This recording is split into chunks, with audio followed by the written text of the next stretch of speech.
අද අපි කතා කරන්නේ ඔබේ දෛනික පුරුද්දක් ගැන. රූපවාහිනිය බලන අතරතුර ආහාර ගැනීම පිළිබඳව.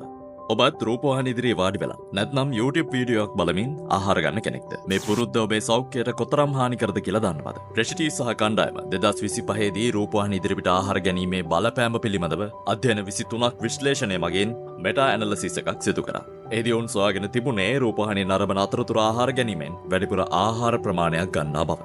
ඇයි එහෙම වෙන්නේ?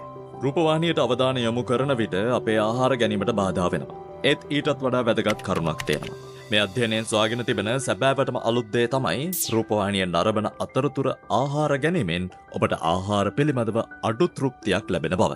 ඒ කියන්නේ ඔබ ගන්නා ආහාර ප්‍රමාණය එකම වුණත් ඔබ තෘප්තිමත් වන්නේ අඩුවෙන්. මේ නිසා ඔබ ඊළඟ ආහාර වේලෙදිත් වැඩිපුර ආහාර ගැනීමට පෙළඹෙනවා. බොහෝ දෙනෙක් සිතන්නේ ආහාර රුචිය තීරණය වන්නේ ලබා ගන්නා ආහාරවල ප්‍රමාණය අනුව පමණක් බවයි. නමුත් එය සම්පූර්ණයෙන්ම වැරදි. බඩගින්න කියලා කියන්නේ ගැඹුරු මානසික සංවේදනයක්. ඔබට විශ්වාස කරන්න අමාරුණත් අපේ ශරීරයේ ලබා ගන්නා ආහාර ප්‍රමාණය මන්න උපකරණයක් නැහැ. එවන්නක් තිබුණා නම් ලෝකයේ තරබාරුකම මෙතරම් බරපතල ගැටලුවක් වන්නේත් නැහැ. අපේ මොළය තෘප්තිමත් බව තීරණය කරන්නේ කොහොමද? ඒ සිදුවන්නේ බඩපිරීමෙන් ඇතිවන පීඩනය, ආහාර වේලේ ප්‍රමාණය, ඒවායි ඇති ශක්ති ප්‍රමාණය වැනි වක්‍ර සංඥා මත.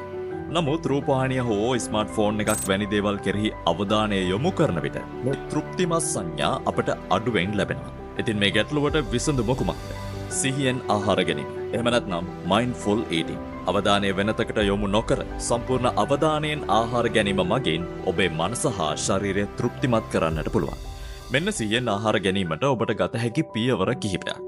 ආහාර ගන්නා විට රූපවාහිනිය, දුරකථනය සහ වෙනත් තාක්ෂණික උපකරණ පසෙක තබන්න.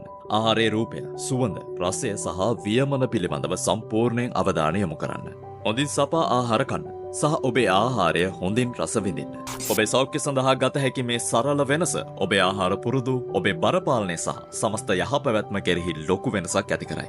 ඔබ මේ වීඩියෝ එකෙන් අලුත් යමක් ඉගෙන ගත්තා නම් ලයික් කරන්න, සබ්ස්ක්‍රයිබ් කරන්න අමතක කරන්නත් එපා. බොහොම ස්තුතියි.